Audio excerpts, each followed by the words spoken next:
कंजूस आदमी हमेशा सखी लोगों से चिढ़ता है, उसको लगता है ये सब फजूल खर्ची करते हैं, क्यों देते हैं इनको, उसको बार बार यही लगता है इनको नहीं देना चाहिए, गरीबों को, मिस्किनों को, ये सब अय्याशी करते हैं, ये फलां करते हैं, वो करते हैं, हजार तरह के उसके पास वजूहात होते हैं नहीं खर्चा करने के, और सखी के पास कोई वजह नहीं होती, वो देता है और उसके बाद ये सोचता है उसकी जिंदगी है, अल्लाह ने तो सिर्फ ये कहा है दे दो, ये नहीं फरमाया मौत तक उसके पीछे लगे रहो, कहां खर्चा करता है देखते रहो, अल्लाह ने ये हुक्म नहीं दिया है।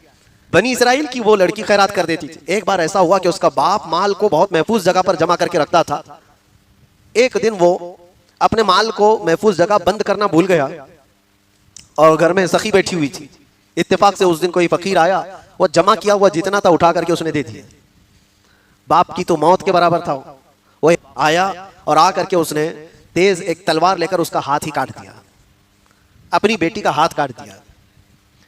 जब हाथ कट गया, जालिम बखालत में कभी कभार आदमी ऐसा ही हैवान बनता है, इतनी हसीन और जमील खूबसूरत सब कुछ है उसके पास लेकिन हाथ नहीं।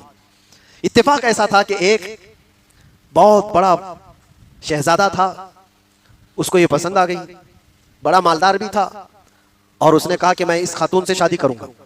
और ये जो कंजूस बकील था इसने सख्ती से मना करके रखा था, टूटा हुआ हाथ दिखाना मत वरना शादी भी नहीं होगी, जिसको भी है ऐसी टोपी डाल देंगे। शादी हो गई, डोली सच सवर करके दूल्हे के घर चली गई।